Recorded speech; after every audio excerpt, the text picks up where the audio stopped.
right, welcome back to another edition of We Rise Fighting Labor podcast. We bring you today's labor news, history, and analysis from the U.S. and around the world. This is a podcast you listen to with your fellow workers organizing on the shop floor. This is a podcast you listen to before walking into your union meeting. As always, I'm Ric Urrutia here with my co-host, Brian Pfeiffer. All right, what's up, everyone, and welcome to a special edition of We Rise Fighting Labor podcast. Today is Labor Day, September 2nd, 2024. And today's episode is going to focus on how to research campaign contributions. So campaign contributions to politicians, to candidates, to campaigns, and where they're coming from and who's funding everything. That way we don't fall prey to conspiracy theories. That way we have our own information, legitimate information. We don't have to rely on any media outlet. We have it directly from the horse's mouth. And in this case, it's going to be the Federal Election Commission. So we're going to get into that in just a little bit. Today is Labor Day, and I'll be real with everyone. I'm doing this as a little bit of therapy for myself because of the sudden change in political climate within labor to just suddenly jump on Kamala Harris and somehow just forget or shrug off the accomplishments and the blips on the screen that labor has produced in the last couple of years. And I'm talking about the Kaiser Permanente strike. I'm talking about the United Auto Workers strike. I'm talking about the near strike by the Teamsters. I'm talking about all the activity of Starbucks workers, SAG-AFTRA strike. You know, a lot has been happening in the labor movement in the last couple of years. And we haven't seen this type of activity in about 40 years. So it's something to really pay attention to, and you've probably heard it on this show if you're a regular listener.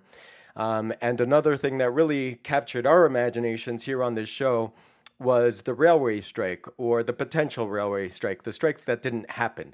The strike that didn't happen, quite frankly, because the Democrats in Congress, along with President Biden, squashed the strike. So, you know, if you need more information on that, we've done a couple of shows on this, so please go ahead and listen. But basically, my biggest lesson, and I think a lesson that we should all take from that railway strike, is how the media was presenting it. The media was presenting it as this thing that was going to cost, this strike was going to cost the economy $2 billion per day. It was going to cost the economy $2 billion per day. And I was losing it with that soundbite, so I went ahead and I created a song, and I've shared it on here too, you know, where I sampled all the different news media outlets saying that the strike would cost $2 billion a day. And I say all of this just to say that that's the kind of stuff that we need to pay attention to.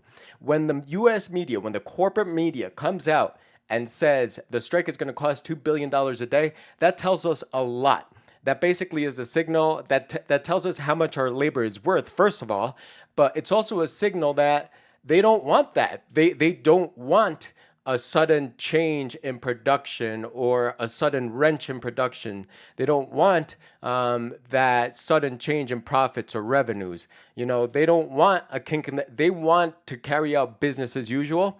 And when a strike is threatened, in particular in an area like the railway, like commercial railway, which was the case a couple of years ago, they start to freak out. And that's the stuff that we need to pay attention to. That is worker power, all right? So that's kind of the spirit that I'm sharing this from. I have some points to make that, you know, kind of build on this as we go through the research. But for right now, I would just like to get right down to the research.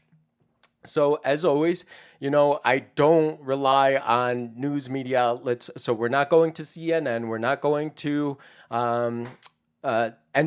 We're not going to Fox. We're not going to any of that. And the reason being is if we go to those sites, then we can easily be accused of providing quote unquote fake news. So I'm not going to those sites or anything like that, or any corporate media, anything. I'm going directly to the horse's mouth in this case. And in this case, it's the Federal Election Commission. It's the Federal Election Commission that keeps record of all the transactions, all the money in politics. So we're going to check out their website and see how the money's circulating, see what corporations, what unions, what candidates are receiving and giving money and stuff like that. All right. And I also want to say this. Today, we're just going to focus on the Federal Election Commission, which is going to give us information on this presidential race. And we can also find information on U.S. Congress and candidates and members and also different campaigns. So that's the type of federal campaigns, I should say. But that's my point, too, is that this is just federal information. OK. If you want the same information, if you want to know about campaign contributions at the state level, so if you're looking for information on the governor, or if you're looking for information on the legislature for any particular state, what you're going to do is you're going to go to that state's website. More specifically, you're going to go to the Secretary of State, and you're going to follow a lot of the process that we're going to talk about today. All right, so you're going to search for campaign contributions once you get there. If you're looking for this type of information at the more local level, like at a city or town level, something like that, then you're going to go to that city's website and you're going to go to the clerk and recorder, and same exact thing. You know, they're going to have very similar information, but just keep in mind that this is a Federal Election Commission, so this is for federal politics, U.S. Congress, president, federal campaigns, stuff like that. So, that being said, let's go ahead and go to the Federal Elections Commission. Again, we're doing this so that we're going directly to the source. We're getting it directly from the horse's mouth. We're not relying on the liberal media. We're not relying on the New York Times. We're not relying on Fox. No. We're getting it directly, unfiltered from the horse's mouth. And the advantage of that is that no one, again, can claim it's Fox News, but we also have more control over what we're looking for and what we can do with this information. So now, for real, without further ado, let's everyone go ahead and go to the Federal Elections Commission, and the website is fec.gov, G-O-V. So it's fec.gov. So let's go there. I'll give you a couple of seconds to click away.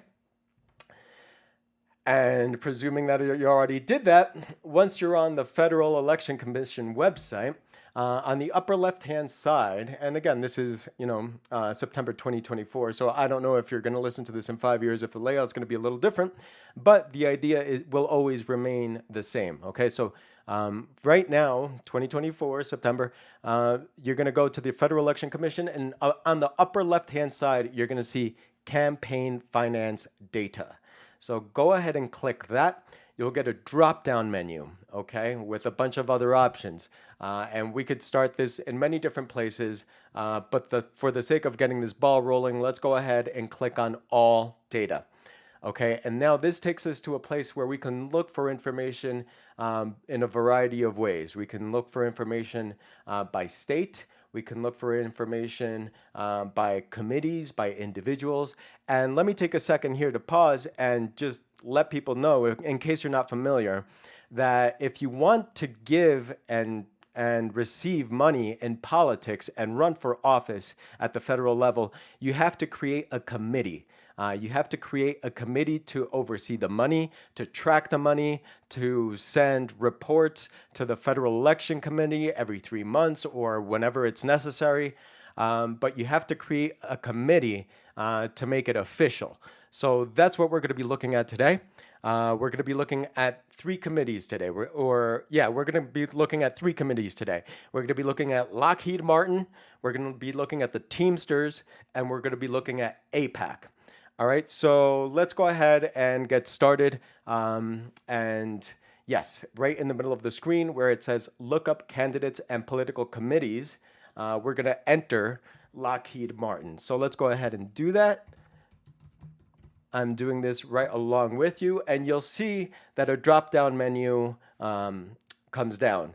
And you'll see Lockheed Martin Corporation Employees Political Action Committee, and you'll also see a green dot next to it. And that green dot means that that committee is active. So again, this is before you even press enter. You've just entered the name of whatever committee you're looking for. Could have been the Teamsters, could have been Victory for Kamala Harris committee, her presidential committee. So it could have been a variety of different things. But when you see that green dot, next to the name of a committee, it means that committee is active. So let's go ahead and click on that. So Lockheed Martin, let's check out what you got. All right. Now, the first thing that pops up is a page with the financial summary for Lockheed Martin. And this is for a 2-year period. This is from 2023 to 2024 if you've been following, these directions precisely. So this is for 2023 and 2024, more specifically from January 1st of 2023 until July 31st of 2024. Okay, now the financial summary, this is exactly what we're looking for. This is a great start and a great place to start, and also a fascinating place to start. So a financial summary is divided into 2 sections. The top section says total raised. Okay, so you can take a second to look for where it says total raised, and you'll see a bunch of numbers and transactions there. Okay. And then if you scroll down a little further, you'll see total spent. Okay. And we're also looking for that. Okay. So in this case, we are looking at Lockheed Martin and we're interested. All right. How are they spending their money? Who are they? What committees are they giving their money to? All right. And for that reason, we have to look at the total spent section of the financial summary. Now, let's go ahead and do that. So take a second to find the section where it says total spent. I'll let y'all do that. And assuming that you were able to navigate that, what we're looking for more specifically is a line that says contributions to other committees.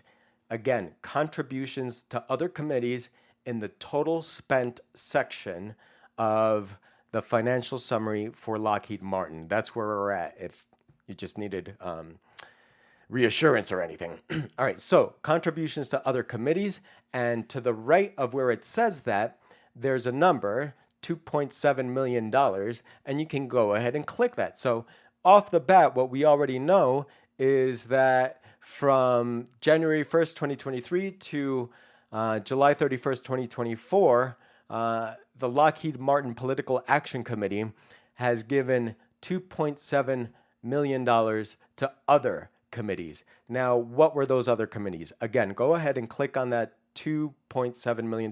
Really, to be more specific, it's $2,774,000. But just go ahead and click on that. All right.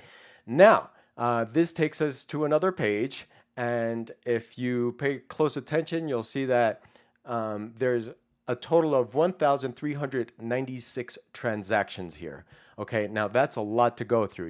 I'm reading that from underneath where it says disbursements, and disbursements just means you gave money away. So just kind of like in the nature of that word disperse, right? So let's start to make a little sense of this. Let's start giving some value to this information. Let's start organizing this information a little bit, because we now have 1,396 transactions before our eyes. So let's give it a little order. So all the way to the right side of the screen, you'll see where it says amount. Okay. And of course, below that, you'll see a variety of transactions. Again, if you follow it precisely, you'll see transactions for $2,500, for $1,500, for $1,000, stuff like that. But where is the big money going? Again, because this is disbursements, where is the money going? Who is Lockheed Martin giving its money to?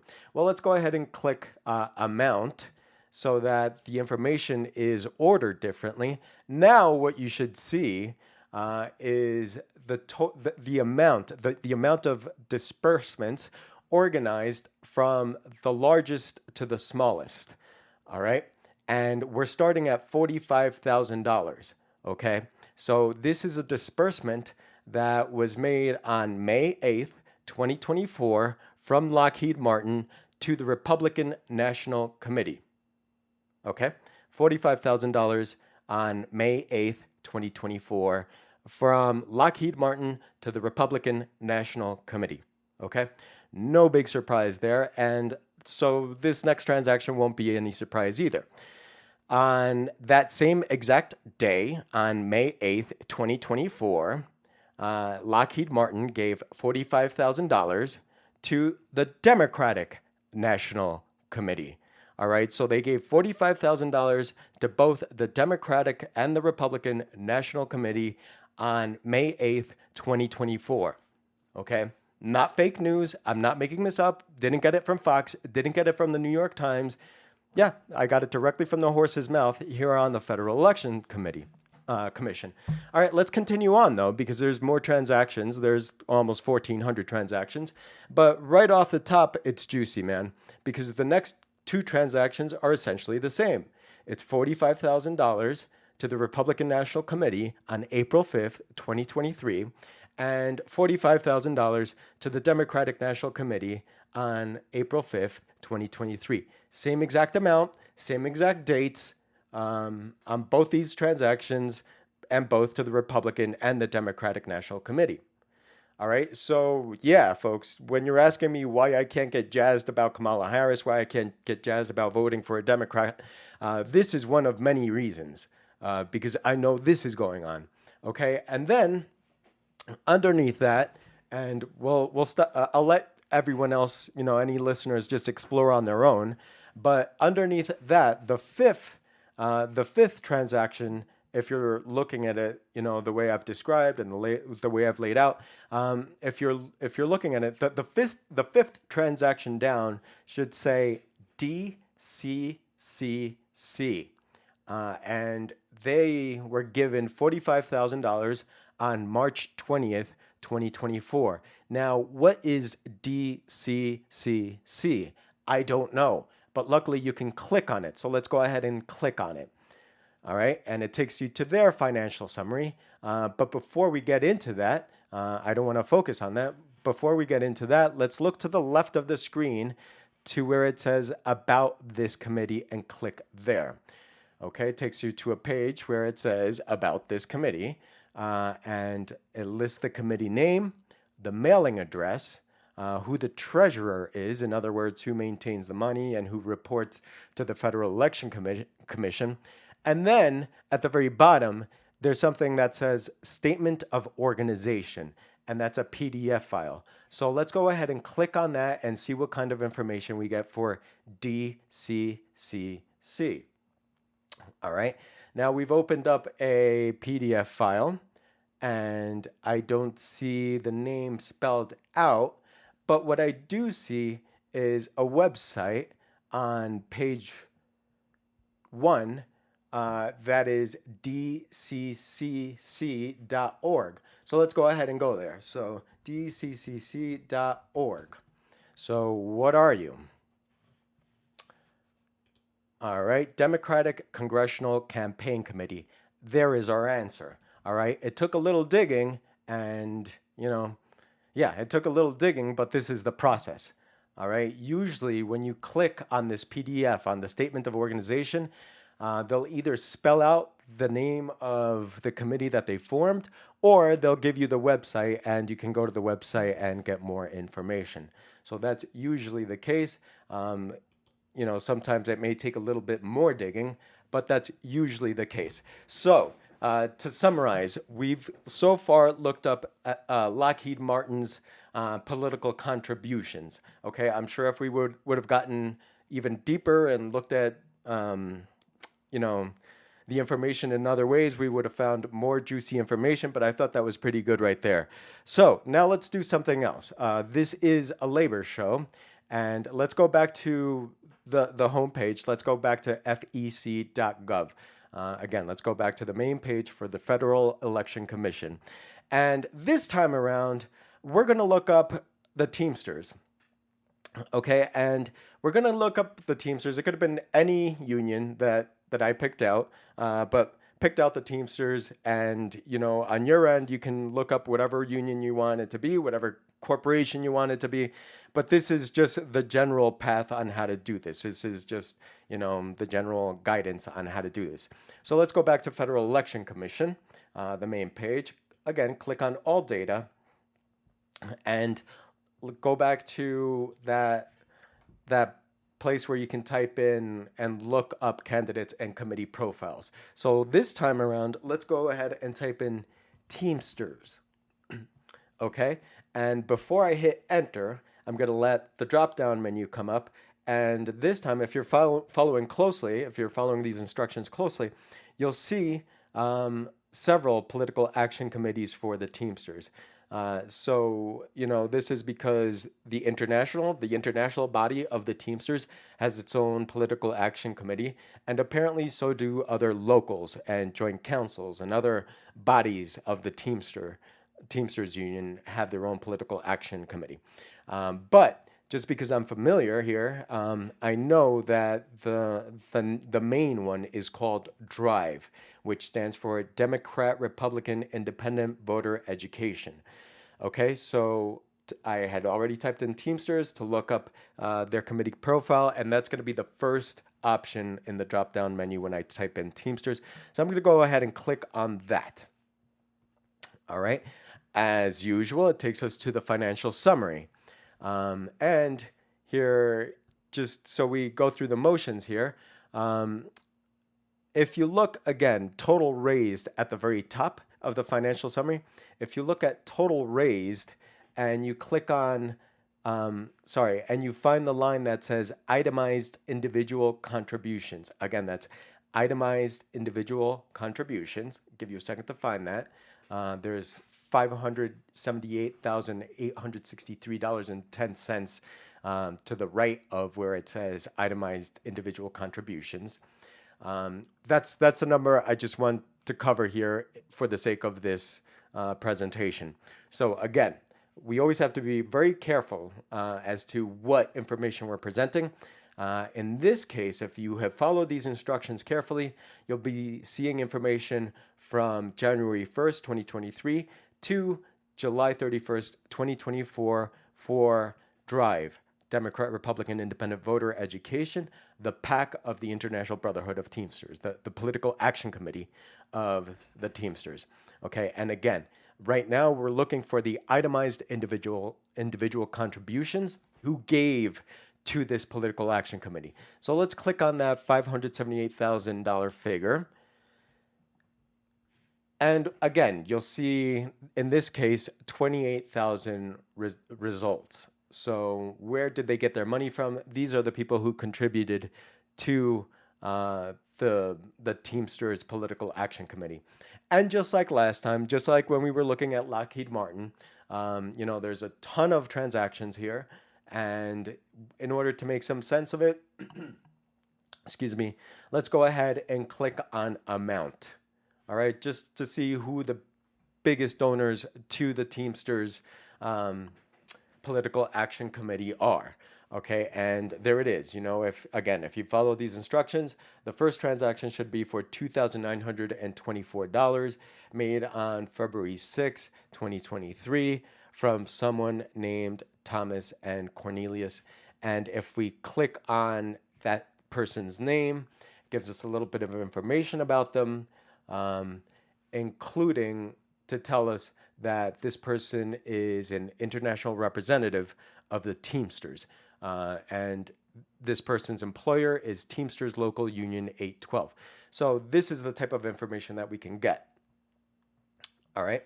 The point of this particular podcast, though, is to ask why. Why? Like, how much, look at all these millions that the DRIVE, the Democrat, Republican, Independent Voter Education, the Political Action Committee of the Teamsters is giving out. If we go back to the financial summary page for DRIVE, just click backwards and go halfway down the page to now again where it says total spent.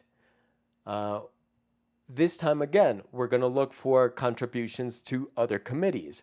And in this case, they have $3,516,100 that they gave to other committees from January 1st, 2023 to July 31st, 2024.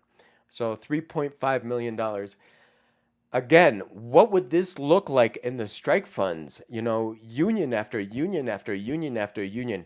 What would all this money look like in the strike funds? And I ask this question as I reflect on how all the Democrats, or what it was like 211 Democrats in the House, and then the vast majority in the Senate voted to crush the railway strike. So I'm presenting this information and asking myself, why? Why? Obviously, it's ineffective. The parliamentary strategy is ineffective. At least in my mind, it's not as effective as even the threat of a railway strike, for instance. So why are we doing this? This money, this dues money, this is workers' dues money, should be in the strike fund. All right, so we can carry out more effective strikes, longer strikes, so we can build solidarity with the community. That's part of why I'm doing this, because I know that usually on Labor Day, this particular Labor Day, not International Workers' Day. International Workers' Day is cool as hell.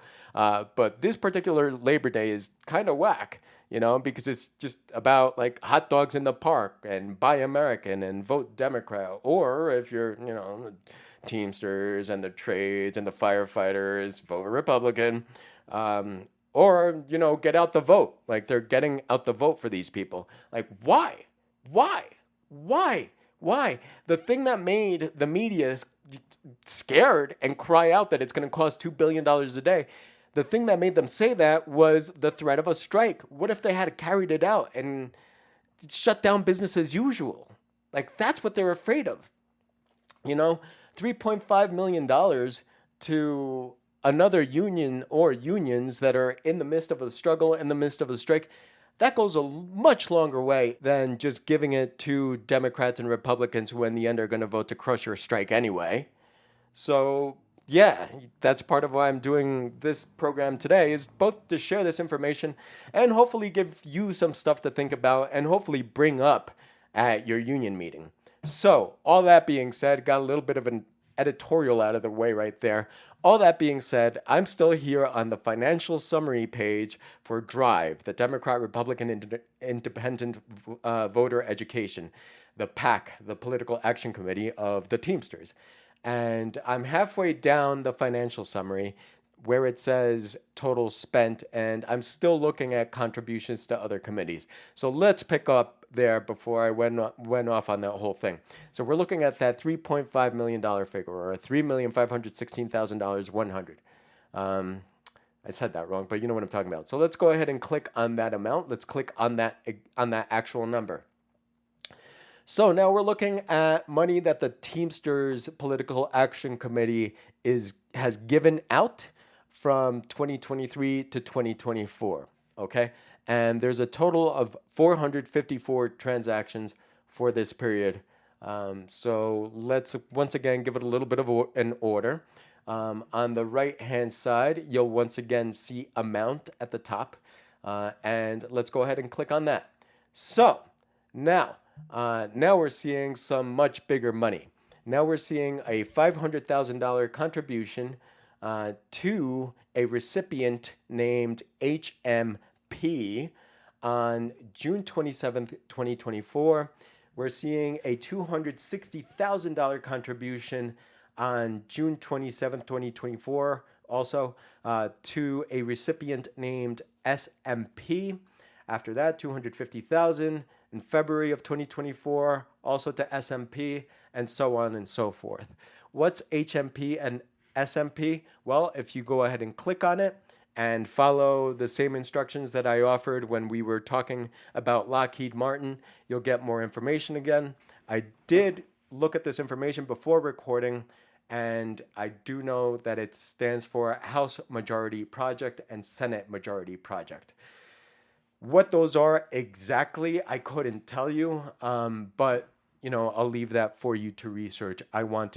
I just wanted to get people this far feeling, a little bit comfortable and competent going through this information and hopefully generating original research. Please, people, generate original research. Let's end our dependence on the liberal media, the conservative media, really just the ruling class, capitalist class media. We have this information at our disposal. This is all public information. And we're connecting dots here right now. We're connecting dots here right now using public record. So we don't have to delve into these goddamn conspiracy theories anymore, people. Let it go. Let it go. The information is just right here. It's out in the open. It's public record. All right. Now, last one that we're going to do is on AIPAC. So let's go back to fec.gov. Let's go back to the main page for the Federal Election Committee, and we're going to look up AIPAC. And for people who don't know, AIPAC is the American Israel Political Action Committee. So it's the Israeli lobbying political action committee. All right. So let's see what they do with their money. Let's see where they get their money from. And this will be the last presentation that I do. So let's get right into it, okay? So, as usual, back at fec.gov, gonna click on campaign finance data on the upper left-hand side. Gonna get a drop-down menu with several options, including all data. And that's what I'm gonna click on, actually, again, is all data. And it takes me to another page that by now should look a little bit familiar. So now AIPAC. So let's enter, in the shaded box where it says look up candidate and committee profiles. Because we already know AIPAC is a political action committee. Let's just go ahead and type in Israel. Okay, and now we're getting people named Israel, who were candidates at one point. But below that, we can select a committee. And you see the American Israel Political Affairs Committee, Political Action Committee, to read it verbatim, with the green dot next to it. Okay, so that's what we're looking for. And again, I'm on fec.gov. I went to campaign finance, look at all data, then typed in Israel for my search under committee profiles. And now I'm just going to click American Israel Political Action Committee, the one with the green dot next to it. Now, this is giving me information, as you can probably see already, for the last 2 years. So this is 2023 and 2024, more specifically from January 1st, 2023 to July 31st, 2024. All right, and just like it's been laid out, at the top is total raised, and that's just money that this political action committee has raised and where it's coming from. And at the bottom is total money spent. So who have they given their money to? Who has AIPAC given its money to for the last 2 years? All right, that's been tracked at least. Like, don't get it twisted, people. Like, is this official record? Yes. Yes, this is the official record, public record that we can use. This is the public official record that journalists use, lawyers use, historians use, academics use. This is the official public record. Do I think it's like pristine and like perfect? No. I mean, this is capitalism, man. This is capitalism and this is politics. So do I think it's like all the information is there and purely accurate? Absolutely not. But do I think that there is enough information to damn any of these political action committees for these corporations that are carrying out war? Yes, there's plenty of information for that. So that's kind of the spirit that I'm presenting this in. So now we're looking at AIPAC, all right? So Israel's Political Action Committee. And again, we're still on the financial summary page. I just tend to blab here and there, so apologies for that. But let's look at where AIPAC got its money from January of last year until July of this year. So again, in order to find that, in order to see where AIPAC or any committee got its money from, like who contributed to this committee, we're going to look at the section of the financial summary that says total raised. And below that, we're going to look more specifically at itemized individual contributions. That means contributions to AIPAC, to this committee. And if you've been following these instructions carefully, it should say $44 million in change to the right of where it says itemized individual contributions. So let's go ahead and click on that $44 million. All right, same deal as always. This time, for the last 2 years, it's been 43,000 transactions. And again, this is, and I'm not trying to be a one trick pony here, but, for the sake of doing a how to research presentation through a podcast and make it interesting, yeah, let's just go ahead all the way to the right of the page and click on amount and see who has given the biggest contributions to APAC. All right, and there is your list.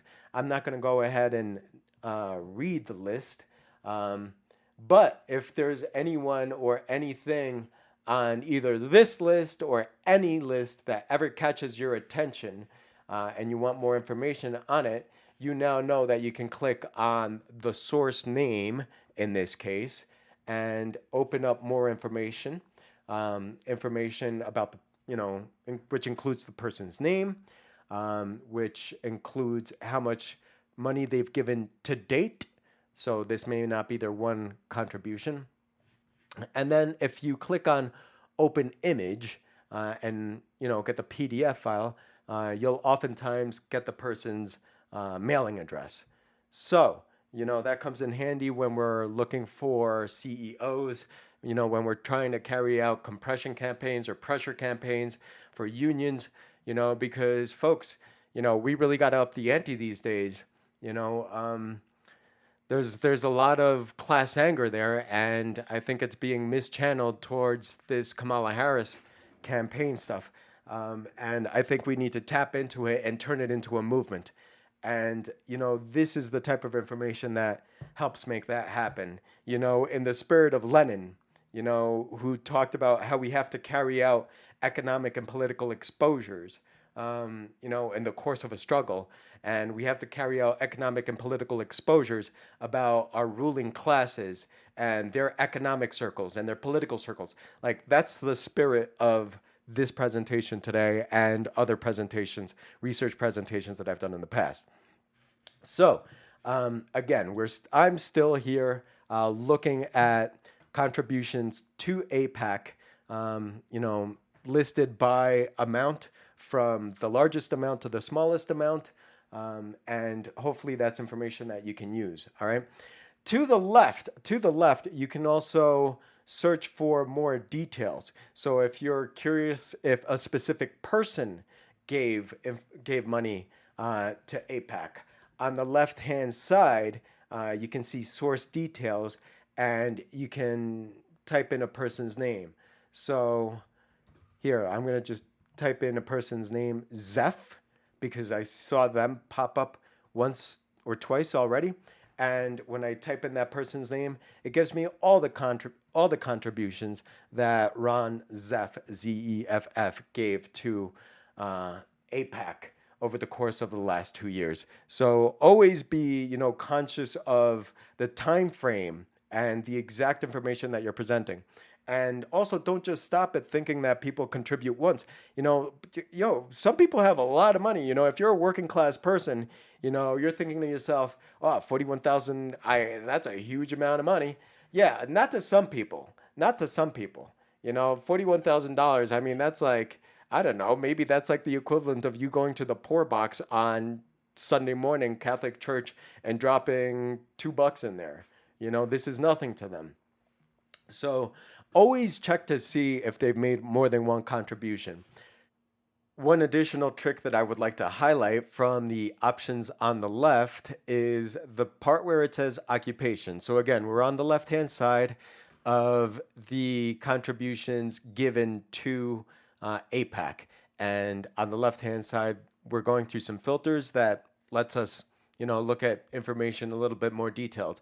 And again, on that left-hand side, there's a part that says occupation. And there you can put in things like CEO, as in Chief Executive Officer. So you see all the CEO contributions that are made to a political action committee. So just wanted to highlight that because that's handy.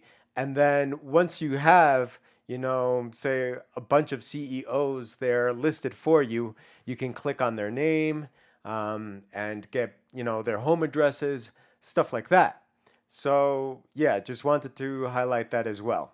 And again, this is all when I typed in CEO, I got 1,277 results as far as CEOs giving contributions to APAC. That doesn't mean it was 1,200 CEOs. That means it was 1,200 transactions. So I encourage y'all to, search through the information like that as well. And again, as soon as that information pops up, as soon as the list of CEOs pops up, you can click on their name, or click on that little arrow, like all the way to the right of the screen, the shaded arrow, and you get the option to open a PDF file where it says open image, and it gives you more information on that CEO or whatever source name you just clicked on. So just wanted to highlight that as well. All right, now let's click the back arrow and get ourselves back to the financial summary for APAC, for the American Israel Public Affairs Committee. And again, let's get back to that financial summary for APAC. And this time, let's go to the total spent section. And again, y'all already should know the drill by now. We're looking for the line that says contributions to other committees. Again, contributions to other committees. And in this case, $41,981,658.80 is the amount that's next to contributions to other committees. So they made $42 million in contributions to other committees from January 1st of last year until July 31st of this year. Now let's go ahead and click on that $41 million figure and see who they gave their money to. And again, y'all already know my trick. We got a big old list with 44,000 contributions now from 2023 to 2024. So one cool way to start giving it some order is to click on amounts and see who received the most. And there's your list. If you follow these instructions, you should be able to see more or less what I'm seeing exactly. They gave to the Republican National Committee. They gave to DSCC, which I'm presuming is a Democratic institution, Democratic Party institution. The DCCC that's also on this list. And they've given money, from $41,000 and lower, according to this list. And if you keep exploring the list, if you go further down the list, you'll start to see the names of some candidates for Congress. So again, if you're looking for someone specific, if you're looking for a specific recipient of APAC money, you can put that recipient's name in the filters that are on the left-hand side of the screen. And I wanted originally to do this presentation around the Kamala Harris campaign, but I realized not enough information has come out. So I may be doing a follow-up. I don't know. But now y'all already know how to do this. And y'all know how to do this again through the Federal Elections Commission, which is at the federal level. If you're looking for information on presidential campaigns, U.S. congressional campaigns, or some other type of political campaign at the federal level, who's funding the candidates, who's funding the campaigns, that sort of thing you'll find in the Federal Election Commission website, doing more or less, following more or less the instructions that I offered here today. All right, there's a lot of ground that we could have covered today. I encourage people to explore this website. Don't be intimidated by it. Don't be threatened by it. And again, this is information that we can take and we can publish this. We can write about it. We can write about it on social media. We can write about it in blogs. We can write about it in our art or talk about it in our art. Like, this is public information. A corporation or a candidate cannot sue you. They cannot take you to court for using public information. This is all public information. But as your fellow researcher, as your comradely researcher, I am going to encourage you to be very careful. Be very careful. If you're presenting information from 2023 to 2024, then say it's information from 2023 to 2024. If you're presenting information from 1999 to 2024, then say so. I'm just saying, be consistent. Don't let anyone be able to, shoot a hole in your information here. All right. So, and again, I'm going to close by saying this. Today, we focused on the Federal Election Commission, which is once again presidential and congressional candidates and races and political campaigns at the federal level. But this same thing, this same information can be obtained for the state level, for governors, for people in legislature, state legislatures, legislators, I guess I should just call them, when they ran as candidates, campaigns at the state level. All that information is housed by the Secretary of State, and I encourage you to look at that too. The instructions aren't very different from this. You got to look for something that says campaign finance data or campaign finance records or something like that, but something to the effect of campaign finance, you know? So search around at the federal level, at the state level, and at the city and town level. Once again, you're looking at the website for that city and town, and more specifically, at the clerk and recorder's office. That's who maintains this same information about campaign contributions at the city level, which would speak to the mayor and city council and city campaigns. If you need information at that level, again, you go to the clerk and recorder for whatever town, city, municipality you are looking for information on. Thank you, everyone, for listening. This has been frankly therapeutic for me as someone who's inspired by labor and has been so wildly inspired the last couple of years and sees a fresh breath of hope in the labor movement, has seen a fresh breath of hope in the labor movement in the last couple of years. I wanted to share this because I want to keep that alive. Like I'm not sure even what to say anymore to anyone who wants me to turn from the last 2 years of labor activity that have been historic. I don't understand how anyone wants me to refocus my energy on a candidate who gets money from AIPAC and is cool with genocide. I can't do that. So for me, this is a very tough time, but I wanted to give people information that they could use. Please keep in mind also, and I'm going to close with this. Please keep in mind also that this is information. These are research techniques that are used by your research departments in your unions. So in other words, the researchers that work and are staffed by your union, this is the exact same information they are using. Okay? And I guess my critique of research departments in institutionalized labor is that they remain relevant, and I think the researchers maintain job security by keeping all this type of information like mystical, or saying that you need a master's degree to be able to look at it, saying that you need a master's degree in economics or a bachelor's degree in political science or anything. You don't. This is not rocket science. All right? This is not rocket science.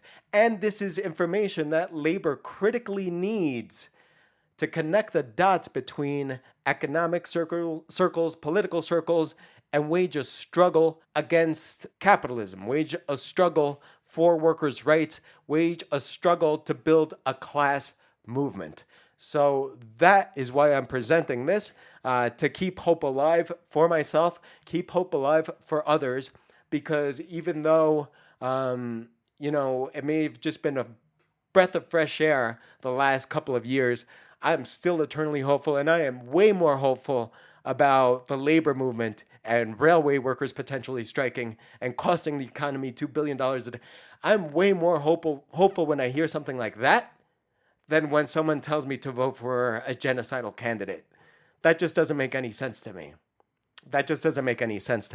And I would have presented information on the Kamala Harris campaign, but from what I see and from what I understand, they only offer information quarterly, so every 3 months. So there's not anything too juicy out on the Kamala Harris campaign, but I do encourage others to keep tab, especially if your union is giving money to Kamala Harris. Like, what what do we get in return? If your union is also giving money to other senators and other members, other House representatives, like, what are we getting? What are we getting? Because we can also look at their voting record, and I have. And that's when shit doesn't add up. When you see that Labor is one of the biggest donors to the Democratic Party, and the Democratic Party votes against a strike, what is that? And you want me to vote for Kamala Harris? I'll stop here because I could go on forever. Thank you, everyone, for listening. Really, this has helped my soul a little bit. I hope you have found this information useful. I hope you put it to practice. I hope you've been putting it to practice. And if you find anything interesting or if you have any questions, please reach out. We Rise Fighting Labor Podcast at gmail.com. That's all I got for now. Happy Labor Day. Love and solidarity to all. Take care, everyone.